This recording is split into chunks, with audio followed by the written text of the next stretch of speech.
Hello my dear student, দেখো চলে এসেছে তোমাদের প্রদীপ স্যার। আজকে নিয়ে এসেছি মাধ্যমিক 2025 এবিটি এর টেস্ট পেপার, পেজ নাম্বার 118 পাতা। এর আগের ভিডিওগুলো দেওয়া হয়েছে তোমাদের। আজকে আমরা নিয়েছি এবিটি থেকে পেজ 118 পাতা। দেখো তোমরা এই বইটা করছো, এই বইটা তোমাদের হাতে চলে এসেছে সবার কাছে। তাহলে এই বই থেকে তোমরা বের করে নিবা, পেজ নাম্বার 118 পাতা বের করে নাও আর তোমরা শুরু করে দাও মাধ্যমিক 2025 এবিটি এর টেস্ট পেপার। তো চলো আমরা অঙ্কগুলো শুরু করে দিচ্ছি। আমরা নিয়েছি একের অঙ্কগুলো। তাহলে একের অঙ্কগুলো আমাদের এমসিকিউ টাইপের প্রশ্ন আছে। তাহলে আমরা দেখো একের 1 দিয়ে একসঙ্গে নিয়েছি। তাহলে একের 1 নম্বর অঙ্কটা বলছে X% বার্ষিক সরল সুদের হারে কোনো মূলধনে X বছরে সুদ X টাকা হলে মূলধনের পরিমাণ বের করতে বলেছে। তাহলে দেখো এখানে বার্ষিক সরল সুদের হারটা দেওয়া আছে, 8টা দেওয়া আছে। কোনো মূলধনটাই আমাদের বের করতে বলেছে। মূলধনটা ধরো আমরা পি ধরে নিলাম। তাহলে আমরা যেটা সূত্র জানি I সমান PTR/100। এখানে মানগুলো বসাও। দেখো সুদ আমাদের কত বলেছে X টাকা, তাহলে সুদ হচ্ছে X টাকা। আর পিটা পিয়ে থাক, পি এর মান বের হবে। আর সময় দেখো টিটা আমাদের X বছর বলে দিয়েছে। আর এখানে দেখো সুদের হারটা আমাদের বলেছে X%। এখানে দেখো একটা X কেটে যাচ্ছে, এখানে 1। তাহলে আমাদের এখানে পি এর মানটা বের করতে হবে, মূলধনের পরিমাণটা। তাহলে পি এর মানটা বেরিয়ে যাবে, এটা উল্টে যাবে। তাহলে 100/X পেয়ে যাচ্ছে আমরা, এত টাকা হচ্ছে মূলধন। 100/X দেখো আমাদের মনে হয় সি নাম্বার অ্যান্সারটা মিলেছে। 2 নম্বরটা দেখো বলছে যে দ্বিঘাত সমীকরণের বীজদ্বয় 3 এবং 4 সেই সমীকরণটি হলো, কোনটা সমীকরণ হবে? দেখো দ্বিঘাত সমীকরণে দুটি বীজ বলা থাকলে আমরা সমীকরণটা নির্ণয় করতে পারবো। সেটার সূত্রটা হচ্ছে দেখো x² - বীজদ্বয়ের যোগফল 3 + 4 × x প্লাস বীজদ্বয়ের গুণফল সমান 0। এটা হচ্ছে আমাদের সূত্র। আবার বলি সূত্রটা x² - বীজদ্বয়ের যোগফল × x প্লাস বীজদ্বয়ের গুণফল = 0। এবার দেখো সরল করে নাও, এখানে 7x পেয়ে যাবা, এখানে 12 = 0। দেখো x² - 7x + 12 কোথায় আছে? আমাদের আছে এ নাম্বারটাই আছে। তাহলে অ্যান্সার এ নাম্বার। এবার আমরা 1, 3 আর 4 একসঙ্গে নিয়েছি। তা 3 নম্বরটা বলছে 2a = 3b = 4c হলে a/b/c হবে, কোনটা হবে? দেখো আমাদের a/b/c বের করব। বের করার নিয়মটা দেখো, এখানে আমরা যদি করি একটা কাজ, এখানে এ 2টাকে নিচে নামালে 1/2 করতে পারবো সমান b, আর 3টাকে 1/3 করে দিলাম সমান c, আর 4টাকে 1/4 করে দিলাম। এটা করা যাবে, এটা আবার উল্টে গিয়ে উপরেই চলে যাবে। তাহলে এখানে দেখো এর জায়গায় আমরা বসিয়ে দেবো। এখন যদি বলি a/b/c বের করতে বলেছে, তাহলে এর জায়গায় বসাবো 1/2 b এর জায়গায় বসাচ্ছি 1/3 c এর জায়গায় 1/4। ঠিক আছে? আচ্ছা, এই অঙ্কটা কে দূর হয়, তাহলে আমরা এইভাবে সহজ বুদ্ধিতে তাড়াতাড়ি করে নিতে পারবো। এবার অনুপাতগুলোকে পূর্ণ সংখ্যা করে নাও। আমাদের লসাগুটা 12 হবে, 12 দিয়ে গুণ করে নিব। হরগুলো লসাগু করে সেই লসাগু দিয়ে গুণ করে নিতে হয়, তখনই ভগ্নাংশ অনুপাত পূর্ণ সংখ্যা হয়ে যায়। তাহলে 12 দিয়ে গুণ করলে এটা হবে, দেখো এটা পেয়ে যাবো আমরা 6, আর এটা 12 দিয়ে গুণ করলে এটা পেয়ে যাবো 4, আর এটাকে 12 দিয়ে গুণ করলে এটা পেয়ে যাবো 3। 6/4/3 দেখো কোথায় আছে? আমাদের 6/4/3 ডি নাম্বার অ্যান্সারটা মিলছে। এবার 4 নম্বরটা দেখো কী বলছে, যদি x ভেরিয়েস y হয় তখন কোনটা আমাদের স্যাটিসফাই করবে? x ভেরিয়েস y বলতে এখানে লক্ষ্য করো আমরা পাওয়ারগুলো কিন্তু সমান হবে। আমাদের ডি নাম্বার দেখতে পাচ্ছি, কী করে লক্ষ্য করো, পাওয়ার কিন্তু আলাদা হলে তো হবে না তার দিকে, কারণ এখানে আমরা ভেরিয়েস উঠালে কী হয়, ইকুয়াল হয়। তাহলে এটা ky, এদিকে আমরা যদি বর্গ করে দিই তাহলে এখানে দেখো s², আর এখানে k²y², আর এখানে s², k²টাকে যে আমরা n ধরে নিই, তাহলে s² = n × y², আর এটাকে তোমরা s² ভেরিয়েস y² লিখতে পারবা। ঠিক আছে? ধ্রুবকটা আমরা উঠিয়ে দিলে, ইকুয়াল ধ্রুবক উঠিয়ে দিলে ভেরিয়েস চলে আসবে। তো দেখো আমাদের s² ভেরিয়েস y² কোথায় আছে? ডি নম্বরে আছে। তাহলে এই ক্ষেত্রে কিন্তু দেখো ওই দিকে পাওয়ার কিন্তু সমান হবে, তখনই আমাদের অ্যান্সারটা মিলবে। পাওয়ার যেখানে সমান সেটাই আমাদের অ্যান্সার হবে।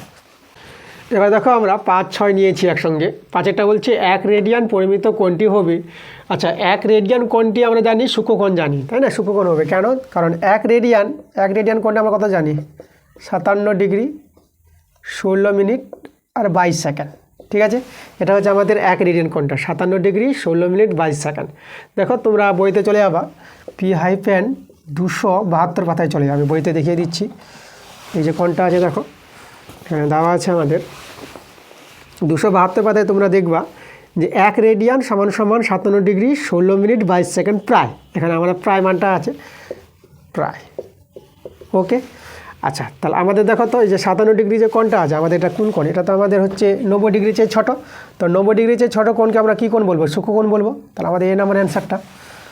এবার দেখো 6টা কী বলছে, √125 থেকে √5 বিয়োগ করলে বিয়োগফল কত হবে? আচ্ছা, এটা অঙ্কটা বইয়ের অঙ্ক, তোমরা বইতে এটা করেছো। দেখো আমি করিয়ে দিচ্ছি অঙ্কটা। আমরা এই যে 125কে তোমরা যদি ভাঙাও তাহলে 5 × 5 × 5 পাবা -√5, এটা বিয়োগ করে দেখাবো। আর এখানে একটা 5 বের হবে আর একটা 5 থেকে যাবে, আর এটা হবে -√5। এখানে বিয়োগ করলে কত হবে? 4√5। এবার এখানে দেখো আমরা 4টাকে যদি আমরা করণীর ভিতরে নিয়ে যাই, তাই না? তাহলে আমাদের 4টা দুবার গুণ হবে × 5। এভাবে করতে পারবো এই কাজটা। এখানে একটু নিয়মটা মনে রাখতে হবে, 4টা ভিতরে নিয়ে যেতে হবে, তারপরে কিন্তু অপশানে মিলবে অ্যান্সারটা। কিন্তু এটা কিন্তু আমাদের দেখো 4√5 কিন্তু অপশানে নাই, তাহলে এভাবে একটু সরলটা করে নিতে হবে। তাহলে এখানে লক্ষ্য করো, গুণ করো, 4 × 4 = 16, 16 × 5 = 80। তাহলে আমরা √80 পেয়ে গেলাম। দেখো √80 কোথায় আছে? এ নাম্বার অ্যান্সারটা। এবার আমরা চলে আসলাম 2 এর প্রশ্নগুলো। 2 এর প্রশ্নগুলো আমাদের শূন্যস্থান টাইপের আছে। তা আমরা 2 এর 1, 2 একসঙ্গে নিয়েছি। তা 2 এর 1-এরটা দেখো কি বলছি, x² + bx + c = 0, যেখানে এটা ≠ 0। হ্যাঁ, এটা 0 হলে তো দ্বিঘাত সমীকরণ হবে না, তার জন্য এটাকে নত 0 হতে হবে।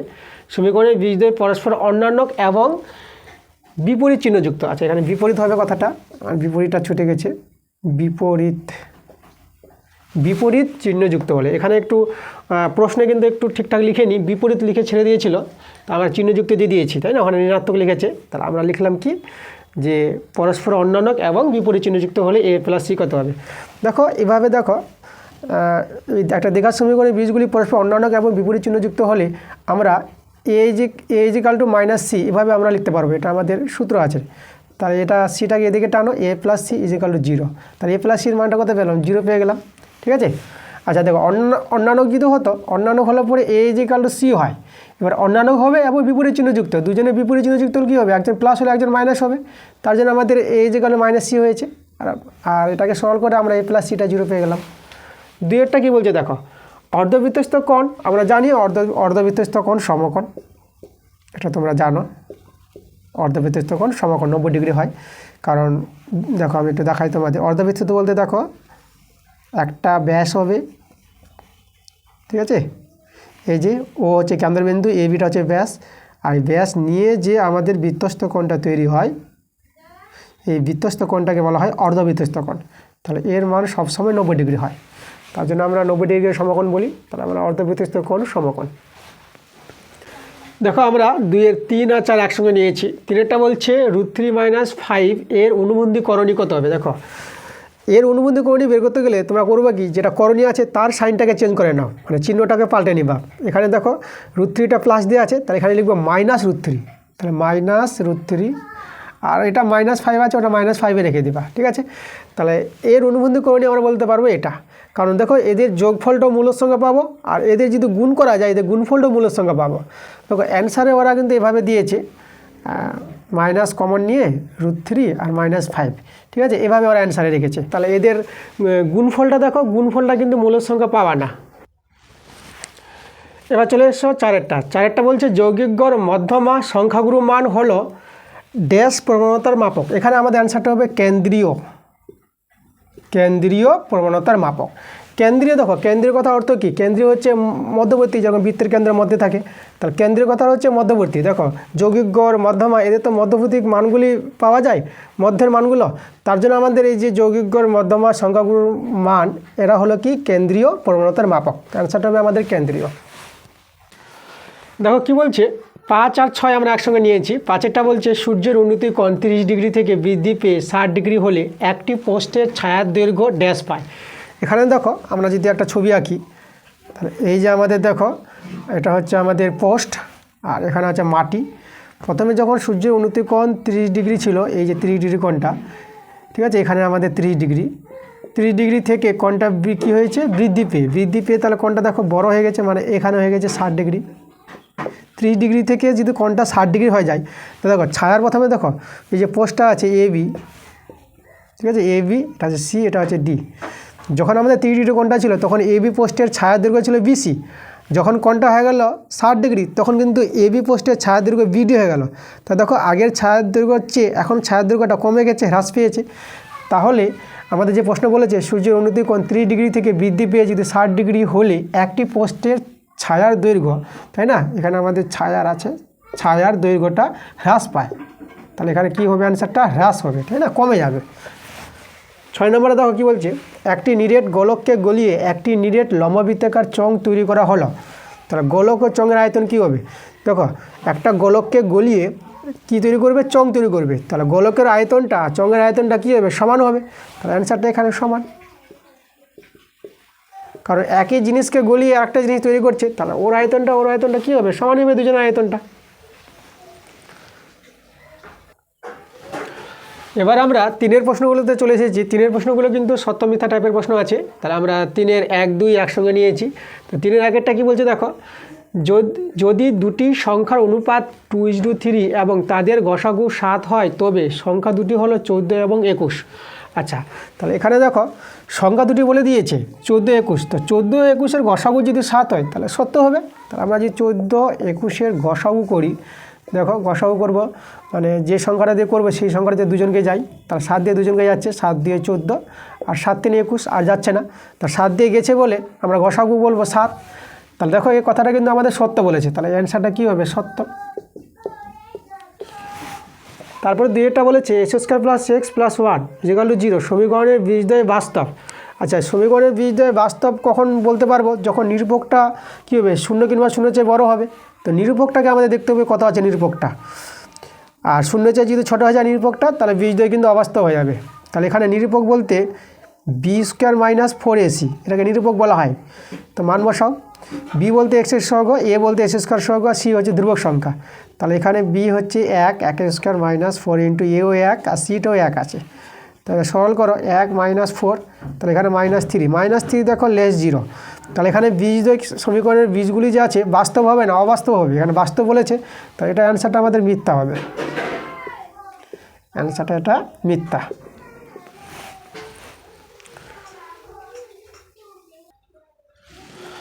দেখো এবার আমরা 3-এর 3 আর 4 একসঙ্গে নিয়েছি।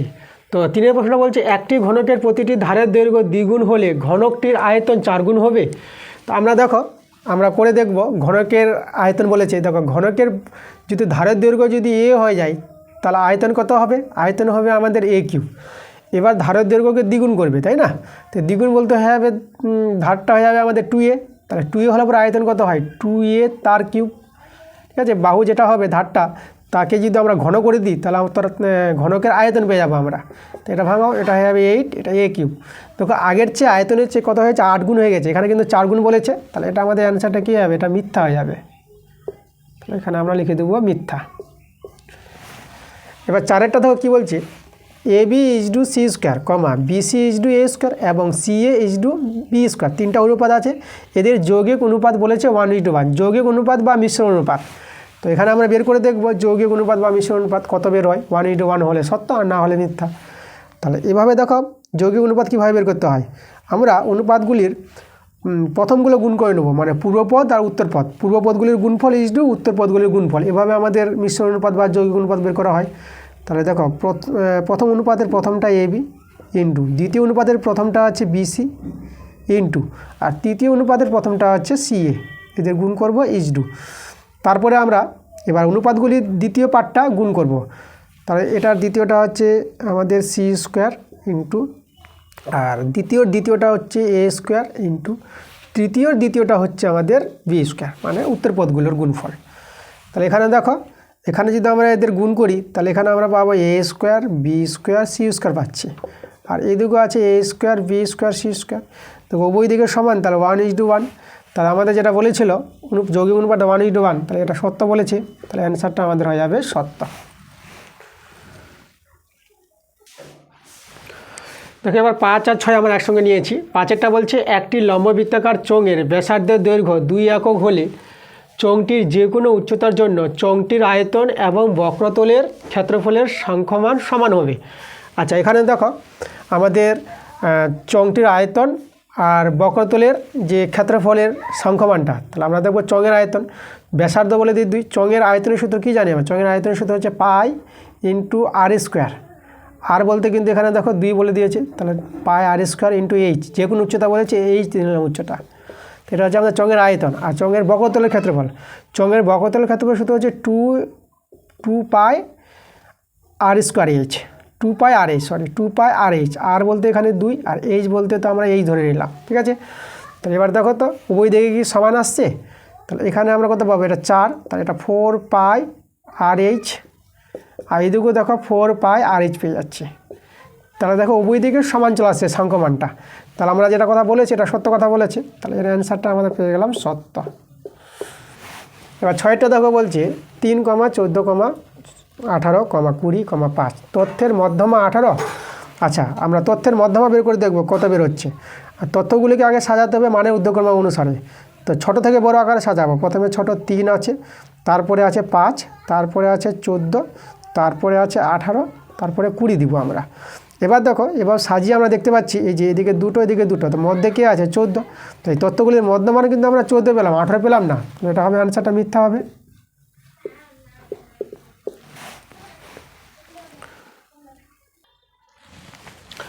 এবার আমরা 4এর প্রশ্নগুলো আসলাম। 4এর প্রশ্নগুলো 2 নম্বরের প্রশ্ন আছে, তোমরা এক একটা প্রশ্নের জন্য 2 নম্বর পাবা। তো দেখো তোমাদের প্রদীপ স্যার অঙ্ক করাচ্ছে, আর কোনো তোমাদের অঙ্কের চিন্তা নাই। এবার তোমরা সব অঙ্ক ভালো করেই বুঝতে পারবা, করতে পারবা। মাধ্যমিকের অঙ্কে এবার তোমাদের কিন্তু 100% গ্যারেন্টি রেজাল্ট তোমাদের এবার হবে সবারই। তো তোমরা মন দিয়ে ভিডিওগুলো দেখো, ঠিক আছে। এবং যারা নতুন আছো, যারা আমার চ্যানেলটাকে এখনও সাবস্ক্রাইব করোনি, আমার চ্যানেলটাকে তোমরা সাবস্ক্রাইব করে নাও এরকম ভিডিও পাওয়ার জন্য। এবং ভিডিও ক্লাসগুলো যদি ভালো লাগে তোমরা কিন্তু ভিডিওগুলোকে লাইক অবশ্যই করবা এবং বন্ধুদের কাছে ভিডিওগুলো শেয়ার করবা। তো দেখো 4এর আমরা 1 নম্বর অঙ্কটা করাবো। তো 4-এ একটা বলছে বার্ষিক 5% সরল সুদের হারে কত টাকার মাসিক সুদ 1 টাকা হবে তা নির্ণয় করো।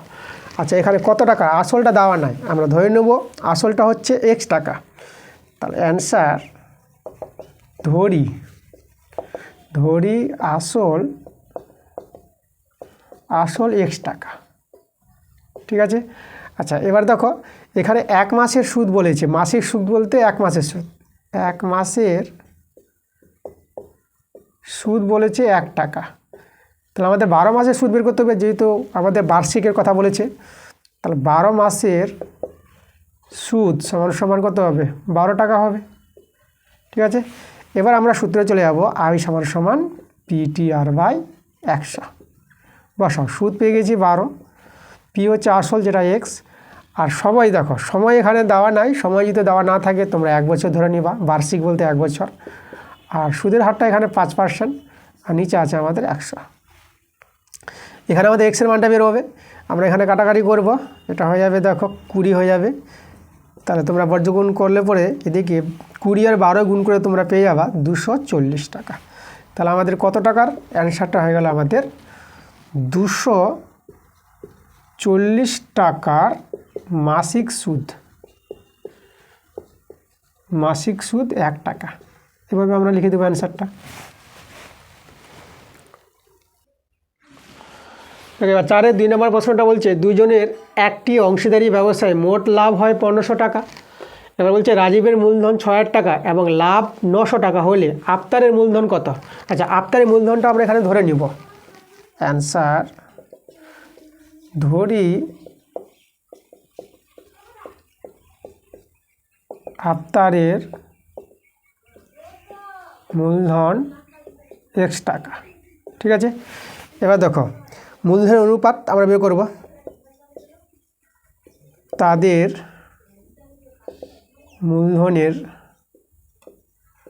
মূলধনের অনুপাত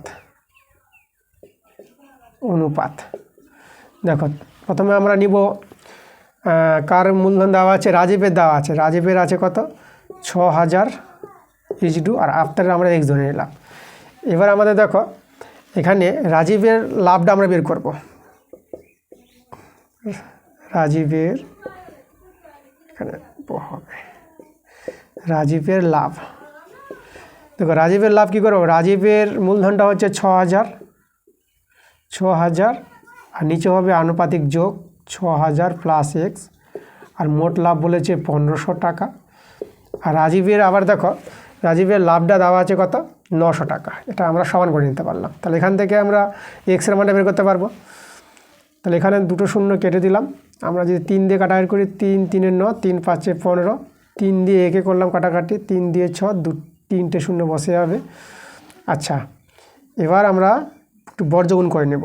তাহলে এদিকে দেখো, এদিকে 10,000 পেয়ে গেলাম, আর এদিকে 6,000 প্লাস এক্স থেকে যাবে। তাহলে এক্সের মানটা আমরা দেখতে পাচ্ছি 10,000 থেকে 6,000 বিয়োগ হবে, তা আমরা পেয়ে যাবো কত? 4,000 টাকা। 4,000। তাহলে আফতারের মূলধন পেয়ে গেলাম 4,000 টাকা। তাহলে অতএব দিয়ে লিখে দেবা আফতারের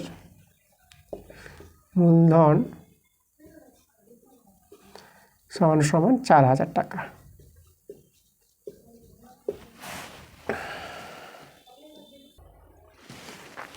তিনের প্রশ্নটা বলছে k x square plus 2x plus 3k is equal to 0, k not equal to 0 সমীকরণের বীজদ্বয়ের সমষ্টি এবং গুণফল সমান হলে, বীজদ্বয়ের সমষ্টি আর বীজদ্বয়ের গুণফল সমান বলে দিয়েছে। তাহলে কে এর মানটা বের করতে বলেছে। ঠিক আছে,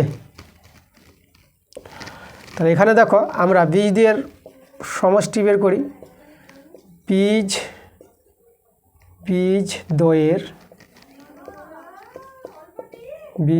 সমষ্টি। দেখো বীজদ্বয়ের সমষ্টির সূত্র হচ্ছে -b/a। তাহলে -b/a, এ হচ্ছে আমাদের কে। আর বীজদ্বয়ের গুণফল, বীজদ্বয়ের গুণফল সূত্র হচ্ছে c/a। c হচ্ছে এখানে 3k, আর a বলতে হচ্ছে কে কেটে গেল, থাকলো 3। তাহলে এরা কি বলেছে? এরা সমান বলে দিয়েছে। তাহলে -2/k সমান 3। তাহলে এখান থেকে কে এর মানটা বের করে নেব। 3k সমান -2। তাহলে এখান থেকে কে এর মানটা কত পেয়ে গেলাম? -2/3। তাহলে এটাই আমাদের অ্যান্সার।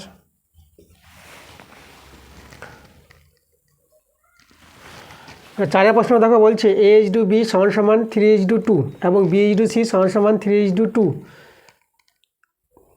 ঠিক আছে,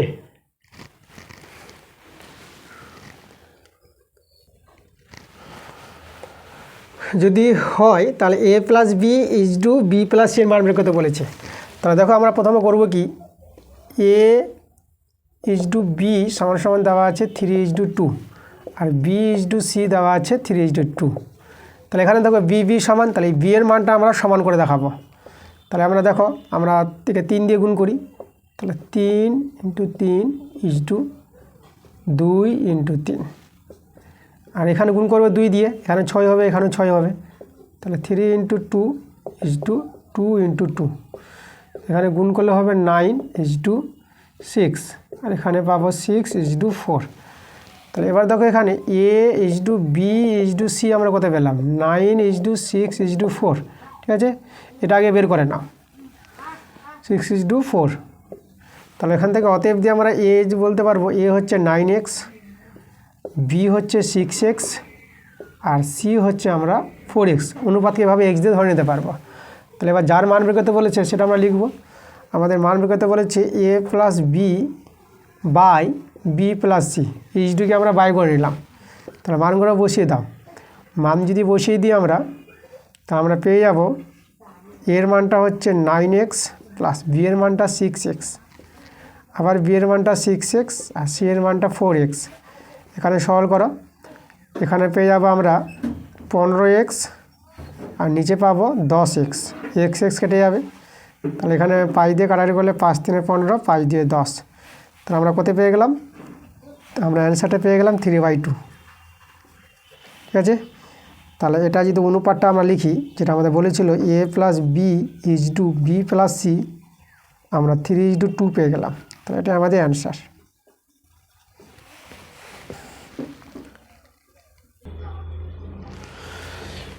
দেখো এবার 5এর প্রশ্নটা বলছে ও কেন্দ্রীয় বৃত্তের A B O C D যে দুটির দৈর্ঘ্য সমান, এ ও বি 60 ডিগ্রি এবং সিডি 6 সেমি হলে বৃত্তের ব্যাসার্ধের দৈর্ঘ্য নির্ণয় করো। আচ্ছা, আমরা প্রথমে ছবিটাকে বুঝাই। আমরা এখানে ধরো এ বি নিলাম, এ বি আর সিডি দুটি যে দৈর্ঘ্য সমান বলে দিয়েছে, এটা এ বি নিব আর এটা নিলাম সিডি। এখানে কেন্দ্র এও বি, দেখো এই যে কোণটা আমাদের বলেছে এও বি, এটা ও নাম দিয়ে দিলাম। এও বি কোণটা কত বলেছে? 60 ডিগ্রি। আচ্ছা, সিডি যদি 6 সেমি হয় তাহলে এদের দৈর্ঘ্য সমান বলে দিয়েছে, তাহলে এ বিটা আমরা 6 সেমি পেয়ে যাব। আচ্ছা, এ বিটা এখানে দেখো A B R CD, A B সমান সিডি এটা বলে দিয়েছি প্রশ্নে, তাহলে দুটোই পেয়ে গেলাম কত, 6 সেমি পেয়ে গেলাম। এবার দেখো এখানে আমাদের এই কোণটা 60 ডিগ্রি এবং এই দুটো বাহু সমান, তাহলে এখানে ও এ সমান সমান ও বি, এরা একই বৃত্তের ব্যাসার্ধ, একই বৃত্তের ব্যাসার্ধ, তাই তো? তাহলে দুটো বাহু সমান হলে এই দুটো কোণ সমান হয়, তাহলে আমরা এখানে বলতে পারবো ও এ বি সমান সমান কোণ ও B A, O B A, ঠিক আছে, এরা সমান। আচ্ছা, এদেরকে যদি আমরা এক্স ধরে নিই, ঠিক আছে, তাহলে আমরা এক্সের মানটা বের করব। তাহলে এখানে দেখো এক্স প্লাস এক্স ত্রিভুজ থেকে আমরা বের করবো, এক্স প্লাস এক্স 60 ডিগ্রি সমান সমান কত হয়, 180 ডিগ্রি।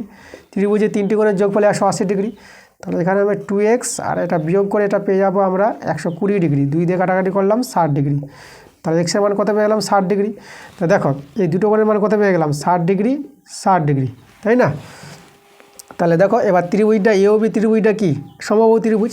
তাহলে এখানে বলতে পারবো ত্রিভুজ এ ও বি সমবাহু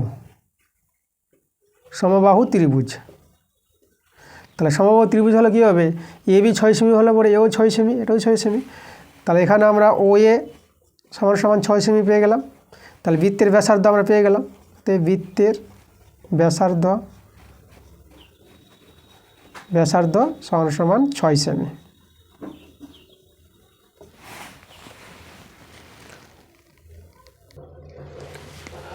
6 নম্বর প্রশ্ন দেখো, বলছে এবিসি ত্রিভুজের A B 2a - 1 semi R AC সমান সমান 2√2 সেমি এবং বিসির মান বলছে 2a + 1 সেমি হলে কোণ বিএসি এর মান কত।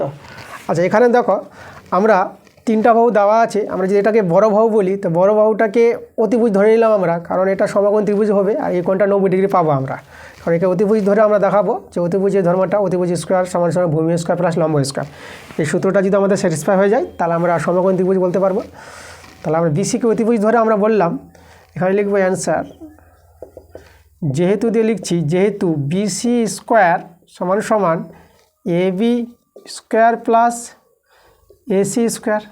ওকে, এবার মানগুলো বসাবো, উভয় দিকে সমান হয়ে গেলেই আমরা বলতে পারবো এবিসি ত্রিভুজটা সমকোণী ত্রিভুজ। তাহলে মানগুলো যদি বসাই, দেখো এখানে বিসি কত, বিসি হচ্ছে 2a + 1 তার হোল স্কোয়ার, এবির মান বসাবো, এবি হচ্ছে 2a - 1 তার হোল স্কোয়ার, আর এসির মান বসাবো 2√2a তার হোল স্কোয়ার। আচ্ছা, 2a + 1 তার হোল স্কোয়ার, এটাকে বাঁদিকে নিয়ে আসলাম, 2a - 1 তার হোল স্কোয়ার সমান সমান, আর এটাকে যদি আমরা বর্গ ভেঙে নিই 4 হবে, এটা রুটটা উঠে যাবে, এটা 2a পেয়ে যাবো। আচ্ছা, এখানে দেখো এটা এটা বি ধরে a + b তার whole square minus a - b তার হোল স্কোয়ার, এটা আমাদের 4ab সূত্র। তো এখানে 4a বলতে হচ্ছে 2a, b বলতে হচ্ছে 1, আর এদিকে আমাদের দেখো 4 × 2a, আর এখানে আমরা 1 করে নিতে পারবো।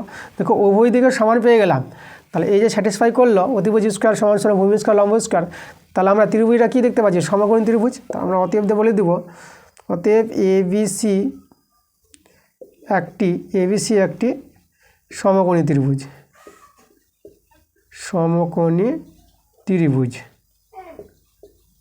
ঠিক আছে, এবিসি একটা সমকোণী ত্রিভুজ পেয়ে গেলাম। তাহলে এখানে দেখো আমাদের ছবিটা দেখেছি তোমাদের বলি, তাহলে বিসি বাহুটা কোনটা, বিসি বাহু হচ্ছে এটা হচ্ছে বড় বাহু, এই যে বিসিটা বড় বাহু। তাহলে বিসি, আর এইদিকে লক্ষ্য করো আমাদের তো এ হয়ে যাবে আমাদের, তাহলে এই বিএসি কোণটা, এই কোণটা হবে আমাদের 90 ডিগ্রি। অতিভুজ বাহুর বিপরীত কোণটা 90 ডিগ্রি হয় সমকোণী ত্রিভুজের। তাহলে আমরা অতএব বলে দেব কোণ বিএসি, যার মান বের করতে বলেছিল, এটা পেয়ে গেলাম 90 ডিগ্রি। তাহলে এটা আমাদের অ্যান্সার। এবার 7 প্রশ্নটা দেখো কী বলছে, সমান দৈর্ঘ্যের ব্যাস এবং সমান উচ্চতা বিশিষ্ট নিরেট লম্ববৃত্তাকার চোঙ, নিরেট লম্ববৃত্তাকার শঙ্কু এবং নিরেট গোলকের আয়তনের অনুপাত কত হবে। আচ্ছা, এখানে দেখো তো আমাদের আয়তনের অনুপাত বের করতে বলেছে, তা প্রত্যেকের আমরা কী ধরবো, ব্যাসার্ধ এবং উচ্চতা ধরে নিব, যেহেতু সমান বলে দিয়েছে। ধরি প্রত্যেকের ব্যাসার্ধ আমরা আর নিলাম এবং উচ্চতা, এখানে ধরি এবং উচ্চতা আমরা এইচ নিয়ে নিলাম। আচ্ছা, এবার দেখো এখানে অতএব তোমার চঙের আয়তন বের করি। চঙের আয়তনের সূত্র আমরা জানি পাই আর স্কোয়ার এইচ। এবার আমরা শঙ্কুর আয়তন বের করব। শঙ্কুর আয়তনের সূত্র আমরা জানি 1/3 পাই আর স্কোয়ার এইচ। এবার আমরা দেখব গোলকের আয়তন। গোলকের আয়তনের সূত্র 4/3 পাই আর কিউব, তাই না? সূত্রগুলো তোমাদের কিন্তু জানতে হবে ভালো করে, সূত্র না জানলে তোমরা সমস্যায় পড়বা। এবার তাদের আয়তনের অনুপাত আমরা বের করব। তাদের আয়তনের অনুপাত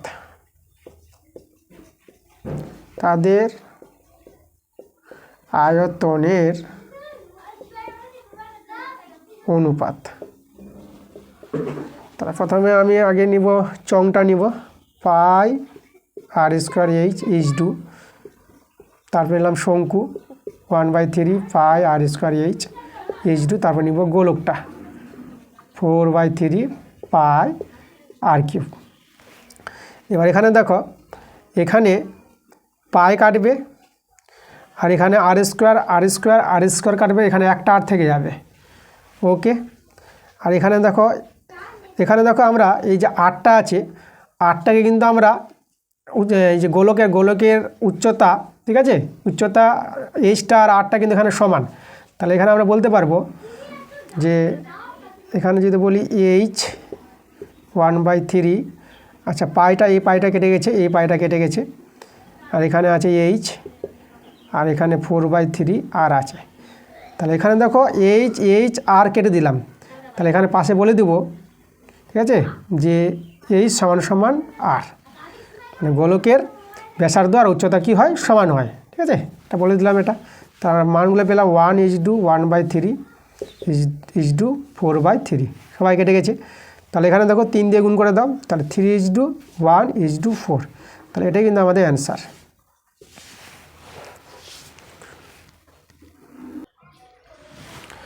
দেখো 8 প্রশ্নটা বলছে একটি লম্ববৃত্তাকার শঙ্কুর আয়তন ভি ঘন একক, ভূমিতলের ক্ষেত্রফল এ বর্গ একক আর উচ্চতা এইচ একক হলে এ এইচ বাই ভি এর মান নির্ণয় করো।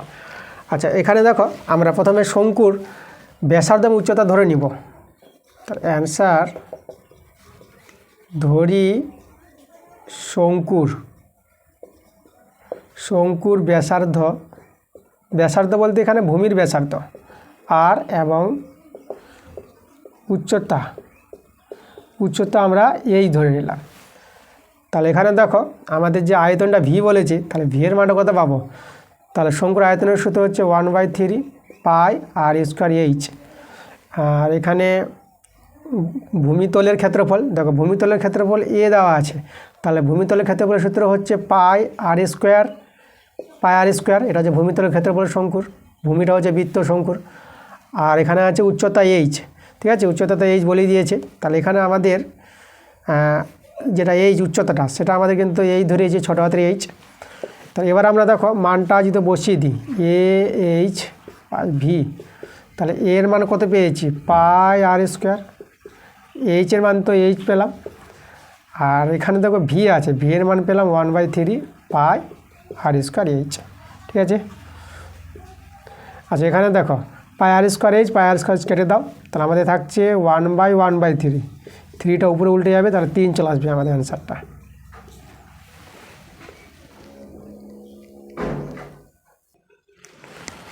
এবার 9 নম্বর প্রশ্ন দেখো, sin² alpha plus cos² alpha plus 3 sin² alpha cos² alpha এর মান নির্ণয় করা। আচ্ছা, এই অঙ্কটা বইয়ের অঙ্ক আছে, তো দেখো আমি এখানে করিয়ে দিচ্ছি।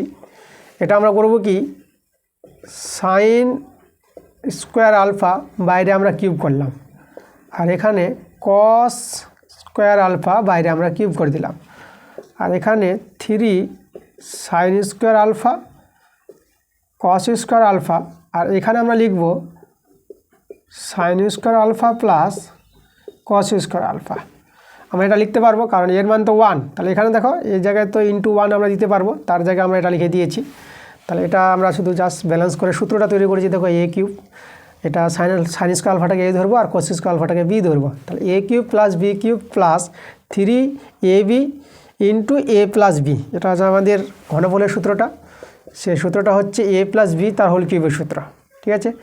তাহলে এ বলতে এখানে দেখো সাইন স্কোয়ার আলফা হচ্ছে এ প্লাস বি হচ্ছে আমাদের কস স্কোয়ার আলফা তার কিউব। তো এই সূত্রটা আমি তোমাদের দেখাই। এ প্লাস বি তার হোল কিউবের সূত্রটা আমরা কি জানি, এটা প্রথম সূত্রটা জানি আমরা A cube plus 3a square B plus 3ab square plus B cube. একে যদি একটু সাজিয়ে লিখো তাহলে A cube plus B cube, আর এখান থেকে এই জায়গা থেকে 3ab কমন নিয়ে নাও, তাহলে এ প্লাস বি পেয়ে যাবা, ঠিক আছে। দেখো এই সূত্রটা আমরা কিন্তু তৈরি করেছি, এটা আমরা সাজালাম আর এটা আমরা লিখে দিলাম। তাহলে এর মান তো আমরা জানি 1, তাহলে 1 কিউব, আর 1 কিউব কত হয় 1 হয়, তাহলে অ্যান্সারটা কিন্তু আমরা 1 পেয়ে গেলাম।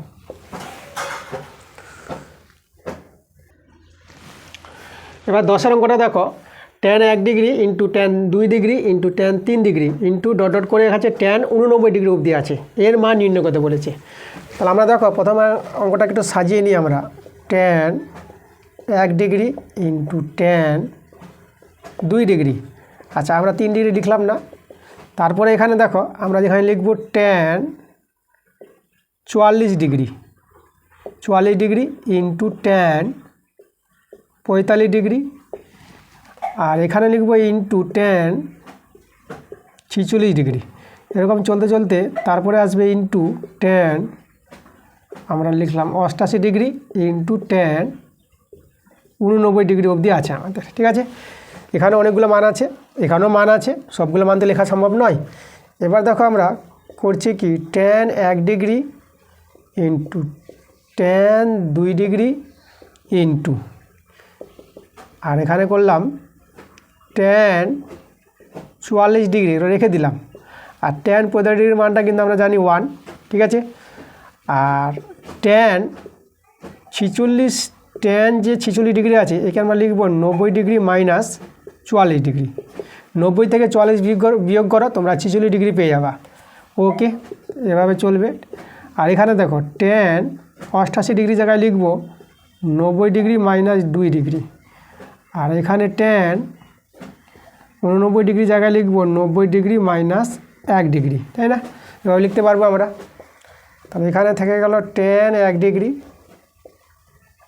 tan 2 degree into tan 44 degree into 1 into, এটা দেখো tan 90 ডিগ্রি মাইনাস থিতা, তাহলে আমরা কী পাবো cot থিতা পাবো, cot 44 ডিগ্রি ইন্টু, আর এটাও দেখো পেয়ে যাবো cot 2 ডিগ্রি ইন্টু, আর এটা পেয়ে যাবো cot 1 ডিগ্রি, ঠিক আছে। এবার দেখো এখানে আমরা tan 1 ডিগ্রি আর এইদিকে আছে cot 1 ডিগ্রি, দেখো গুণের আকার আছে সবাই, তার tan আর cot কী হয় কেটে যাবে, গুণের আকারে থাকলে পরে এর সঙ্গে কেটে গেল, কারণ আমরা cotকে 1/tan লিখতে পারবো, তাহলে এটা কাটবে এর সঙ্গে। আচ্ছা এটা কাটবে কিন্তু দেখো এর সঙ্গে, এখানেও tan 2 ডিগ্রি আর cot 2 ডিগ্রি, আর tan 44 ডিগ্রি আর cot 44 ডিগ্রি, এটার সঙ্গে এটা কেটে যাবে। দেখো সবাই কেটে গেছে, আমাদের কিন্তু 1 আছে, তাহলে অ্যান্সারটা আমরা কত পেয়ে গেলাম 1 পেয়ে গেলাম, তাহলে এটাই আমাদের অ্যান্সার।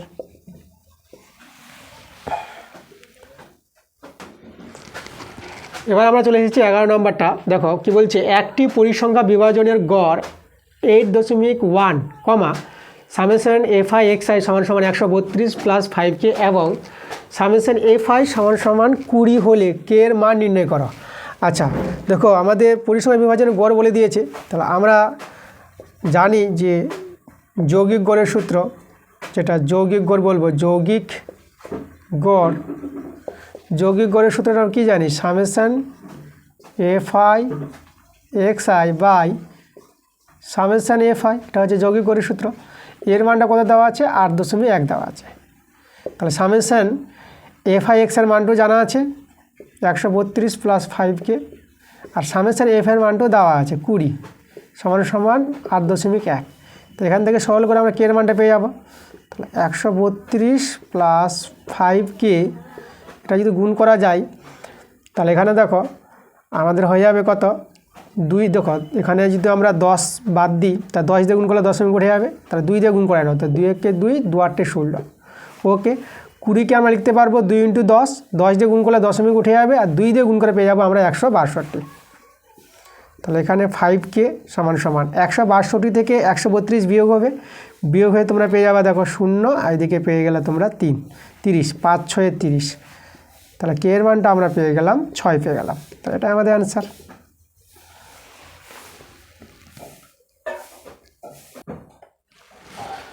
এবার আমরা চলে এসেছি 4-এর 12 নম্বর। আমরা আজকের ক্লাসের শেষ প্রশ্নে চলে এসেছি। দেখো তোমাদের সব প্রশ্নগুলো কিন্তু ভালো করে করে দিয়েছি। আমি খুব আস্তে আস্তে অঙ্ক করাই যেন তোমরা সবাই ভালো করে বুঝতে পারো।